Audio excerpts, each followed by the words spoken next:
I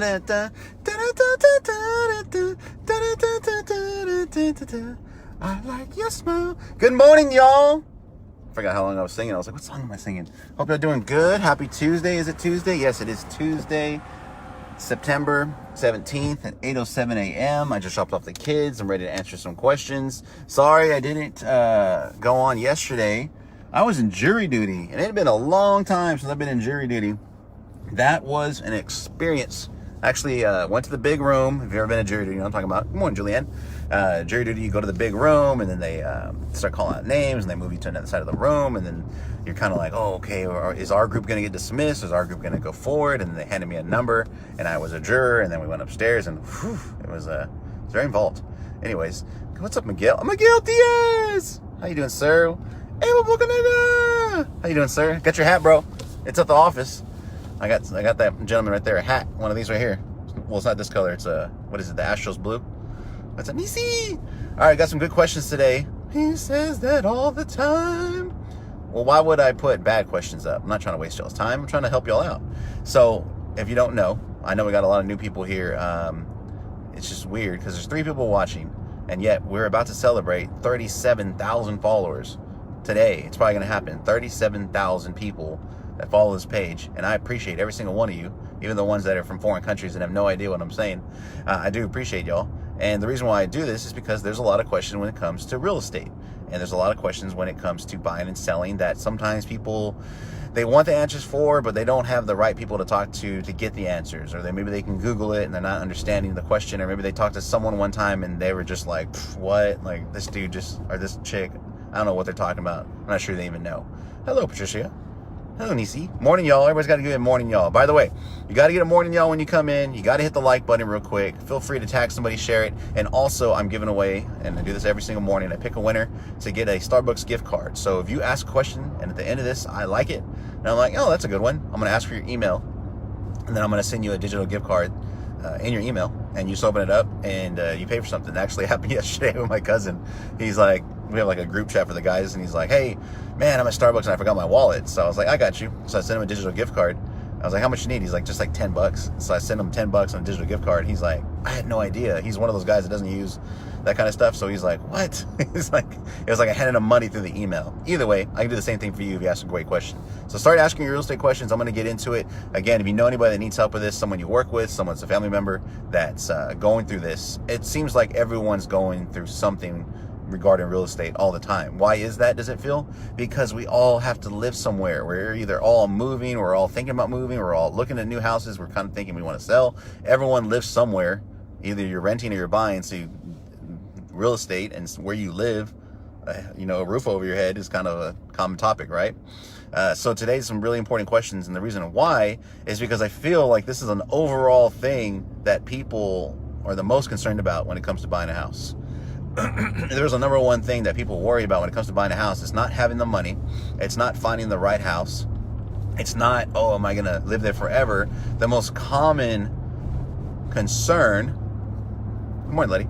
The most common concern for almost everybody, especially first-time home buyers, is credit.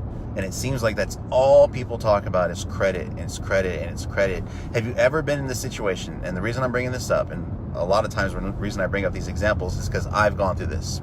So I'm going to tell you my example, and I'm thinking a lot of people have been through this. If you've been through this, give me a thumbs up or just give me any kind of emoji. Have you ever been in a situation, what's up, Rob, where someone's talking about credit, and maybe their friends or family or someone at work, and you kind of just shy off? It's kind of like, oh, crap, I don't want them talking about credit. Why are we going to talk about credit? Can we talk about something else? And you know the reason why you want to shy off is because your shit sucks. It's like, oh man, I messed mine up a couple years back, or oh, I haven't been working on that lately. It's pretty bad. Have you ever felt like that? I know I have. I've been there where people are talking about credit, and I'm like, oh, don't you start talking about credit scores. It's almost like dudes talking about how much they can bench. It's like, oh yeah, clean. I can do a clean 300. Oh, I can do this. Or I can do that. I can do that. You're like, oh, I suck at weights. I just look big. It's the same thing when people start talking about credit. You feel like, oh man, like I really haven't worked on that. Don't ask me anything. And it's okay to feel that way because we're all embarrassed of certain things, and some things we just don't even talk about. You don't even You don't even know why you're embarrassed. You're like, oh, I don't even know why I'm embarrassed. I just know, see? I just know my credit stinks. And when I go to apply for a credit card, have you ever done this? You go to apply for a credit card, be it, let's say, I was going to say Foley's. Let's say Macy's, because Macy's is like, yeah, we'll give you 100% off if you sign up for a credit card right now. You're like, shit, that's too good of a deal to pass up. So 20%, whatever it is, right? You go to Macy's, they want you to apply for a credit card, or maybe it's Best Buy, wherever it is. You go apply for a credit card, and they run your stuff, and you're kind of just like, you're waiting, you give them the info, you give them the form, or however it is, and they do it on their computer. I remember I used to run credit applications, which is really weird to think about. I used to run credit applications for Best Buy credit cards back in the day.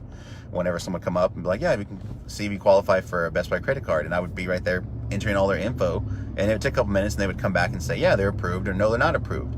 And then you'd say, oh, well, you're not approved. You'll be getting an email or a piece of mail soon to explain why. And the reason why, everyone knew why, is because my credit stinks. It's like, that's why I didn't get approved, right? Because my credit stinks, or my credit's not good. And yeah, that's what the reason is, but they don't tell you that over the phone, or they don't tell you that over the computer.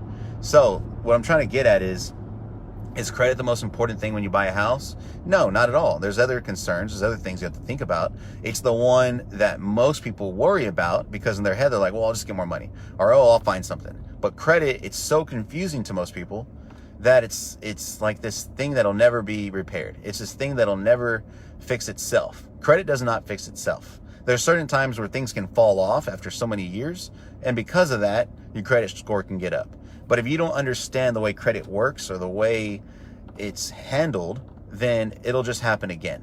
And why will it happen again? Because you didn't learn. You didn't learn why your credit score was bad to begin with. You didn't understand that you not making payments, or you not making payments on time, is what caused your credit to go bad. So credit, not only with buying a home, but just general life, is pretty damn important, because your credit score isn't just a score. Okay, you know, it is a score, but you got to look at it this way. It's a way to tell people that either you're, one, good at paying people back, or two, you're not good at paying people back.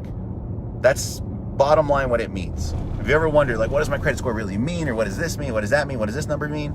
It's a score on a rating system that determines how good you are at not only, one, paying people back, but two, borrowing what you should borrow. Does that make sense? In other words, you didn't go and borrow as much as you can from as many people as possible and really stretch yourself to where it's like, ooh, might not make it, but you made it. That's what a credit score and a credit history and a credit report does. It shows your history of you paying people back.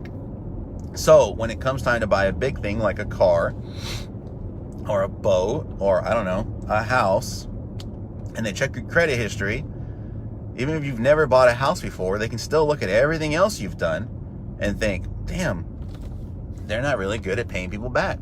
They got this one, they got this credit card, they got this account, they got this cell phone company, they got this insurance company, they got all these different people that they didn't pay. They signed up for their products or the services, but didn't pay. So when you go to buy a house and they see that, they go, well, looks like you got a history of not paying people back. I don't know if we can approve you for this loan. And on the other end of that, wow, you have a great credit history. It looks like you've paid back everything you needed to pay back in a timely order, and you're never late, and you didn't overextend yourself. So your credit looks really good, and your score is really good, and we can approve you. So I know credit can be very confusing, and there's a lot of great people out there that can help you with it. If you like, after we're done, I can tag someone in the comments, and he'd be glad to help you. And that way you can understand it a little more than what I'm explaining, because I know a lot about credit, and I know a lot about mortgages, but there's people that do that, and they're like ninjas, and they know everything, and they can fix it. And if that's what you're looking to do, we can get that. By the way, if you ask a question, I'm giving away Starbucks gift cards. All you gotta do is ask a question, real estate related. It doesn't have to be anything about what I'm talking about today. It can be anything whatsoever, and I'll answer it as soon as I'm done. So, long story short, is credit the most important thing when you're buying a house? No, but it is probably one of the most confusing things that people sometimes just don't understand. And it's a start to everything, not only buying a house, but also just not spending as much money as you need to. There's no reason why you should be going to places where it's like a rent-to-own place and you're paying 20% plus interest on these items that you can go other places if you had better credit and get it for same as cash. Like you can, for example, and I'm just giving you a perfect example, you can go to Best Buy and sometimes they have like same as cash financing for 12 months. You're like, sweet, I'm gonna buy this TV. It's $1,000 bucks. I'm gonna make my payments every single month, and I'm not paying any interest. And then you could also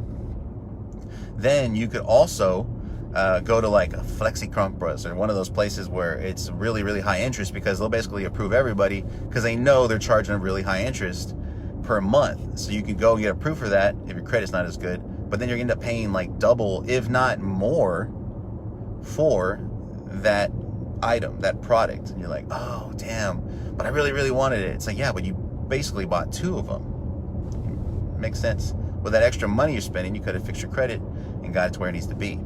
Second question, I forgot what it was, hold on. Second question, I know I put the shrug. Can y'all believe I do this all the time? I forget what the second question is. I go so much into the first one. If someone can copy and paste it into the comments, that would be so swell. Second question wasn't my credit.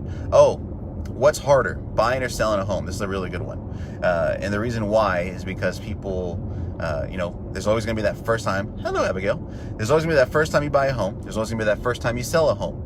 And so you'll be able to gauge for yourself which one's harder. If you were to ask me which one is harder, I think maybe finding a house is harder and buying a home, because you're dealing with multiple homes and you're really trying to decide what home am I gonna buy. Like it's like you're on The Bachelor and you're handing out roses to different houses. Which one's gonna get my rose? Because I'm gonna commit. I'm gonna give it all. Which one's gonna be? It's like, oh, I really like this one because of this, and I really like that one because of this. And you have to decide. And there's so many to choose from. You kind of want them all, right? But you can't have them all. You can only have one. So that's why I think buying is maybe a little bit harder compared to selling, because when you're selling a home, there's only one home you're worrying about.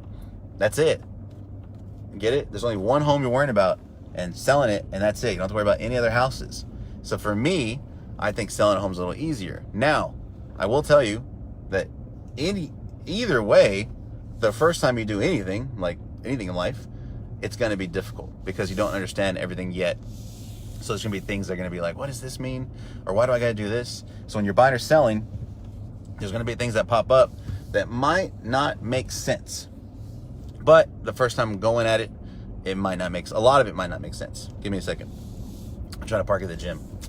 What? He goes to the gym? Occasionally. I like the music. If anybody else has any other questions before I sign off, please ask it in the comments. I'm giving away 1 Starbucks gift card to 1 winner. So if it's you get the gift card. All I need to do is just ask me a question. I'm going to answer real quick. And then if you have questions that you don't want to ask in the comments, maybe it's like a personal question or something very private, you can go ahead and message me, text me, or call me. It'll be a 5-minute conversation, I promise. I posted this yesterday. I've actually been logging my calls to see how long each call takes. And it's on average about 5 minutes. So what does that mean? It means in 5 minutes, I can probably answer your question and literally change everything. Be like, oh, I never knew that. I just figured it all out. Rob says, what advice would you give someone who's interested in becoming a real estate agent? I get that question a lot, Rob. And I think that I make this look too fun. And I think that's why people ask. I would really look into it. I mean, look into getting your license. It's not hard. I think anybody can do it. You go to Google, you type in how to become a realtor in Texas, and the first site that's going to pop up is called Champion School of Real Estate. So the Champion School of Real Estate is somewhere you can go online and actually get your real estate license. Some people do it in person, some people do it online. If you go online, it's about ballpark $1,000 for 6 classes. And those 6 classes allow you to take your test to become a real estate agent. Now, what advice would I give someone? Again, really think about it. It's not a job that you wake up and there's just people there to talk to, our clients. It's an everyday struggle to talk to people and make sure that the business is coming in the way you want to, especially if you have bills and family and kids like I did. At the time when I got my real estate license, I was actually still working at the radio. So I had that. And then, basically everything else was extra at the time because I was like really stretching it with that budget. And then as time went on and, I got more clients and I got more comfortable with this, and I felt like, hey, you know what? This is probably something I would this is all I want to do. I don't want to do anything else. That start out, they will have another job first, and that way they can kind of dip their feet in and see how it feels. Because it's different for everybody. Not everybody goes through the same process. Some people can get in this business and just kill it right off the bat, and then some people it takes a little longer to kind of get your feet, get your grip, I guess you could say. Isa says, how can I fix my credit? I can help you. That's a really, that's an open-ended question right there. I don't know your credit history. You could basically go get a credit card right now and fix it with a secured credit card the next month or two. Or we might have to look a little further into it to see what items are affecting your credit negatively, and that way we can fix those things. So I'll message you, Isa. Rob, thank you for the question. Isa, thank you for the question. Good morning, Jennifer Martinez. Good morning, Denise. I'm going to get down. If anybody has any questions, you can download the buyer's guide and the seller's guide. They're going to be inside the comments along with my phone number and email. So every time I end these things, someone calls or texts. And the reason why is because I'm telling you, call or text me. This is not like call or text me and then you're going to call some number and it's a 800 number and you're like, oh, I got to go through this automated system. No, you're going to call or text me and I'll be like, what's up? I'm here. What do you need? I'll be a little nicer than that, unless I'm in the gym. I'll be like, hey, what? How can I help you? If you need anything else, let me know. Buyer's guide, seller's guide in the comments along my phone number and email. If you have a question you want to ask, you can still ask it, even though if you're watching this on the replay, because right now it's 8:23, September 17th. And if you're not watching this live, then you can still ask me a question on the replay, and I'll be glad to answer it then. So you'll have a great Tuesday. We're supposed to get some rain. It's 78 degrees outside. I feel like a little radio guy. If you need anything else, you guys let me know. You have a great morning, and I'll talk to you soon. Bye, guys.